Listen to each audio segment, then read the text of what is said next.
How long did it take you to pick up on just that, the whole aura of what the Habs are all about? Well, I felt like I knew, but you really don't know until you get there and you get to experience it. And one of the great thing that the team does is, especially early on, I was fortunate enough to meet so many of you alumni, and just to talk to you was, you hear the stories and you see the faces, and then you see the jerseys in the rafters, and just to get the opportunity to to spend days with you guys. I remember at the golf tournament, they used to, let me golf with Mr. Cornway, and you just spend a round of golf, and we've played a round of golf together, Nux.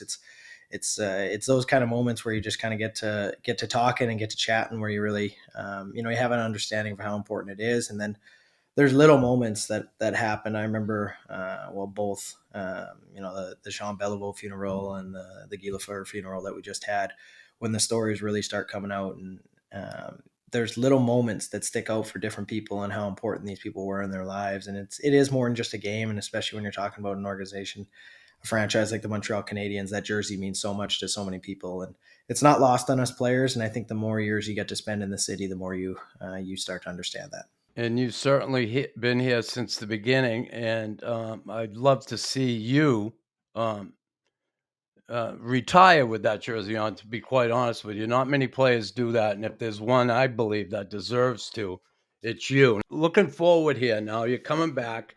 Um, there's new management in place, Gorton and Hughes.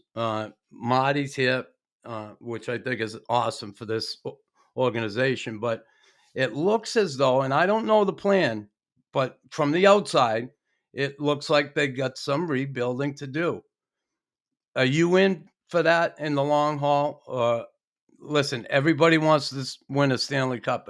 Are you going to be in that for the long haul here? I want to win a Stanley Cup. I want to win a Stanley Cup in Montreal. That's always been my goal. And I've always said, we've had bad years. Players determine the rebuild. You look at LA right now, what they did last year. They forced management's hands. They weren't supposed to be in the playoffs. They weren't supposed to be a good team. They proved that they're better than people thought. And then they go out and they add a big piece like Fiala, and they're probably going to do more. I mean, that's what happens in our game. So if they'll have me, I love being in Montreal. I love the city. I love being able to say I'm a Montreal Canadian. Like you talked about earlier, I'd love to retire here. And as a player, it would kill me if I play my whole career and I don't get the chance to win.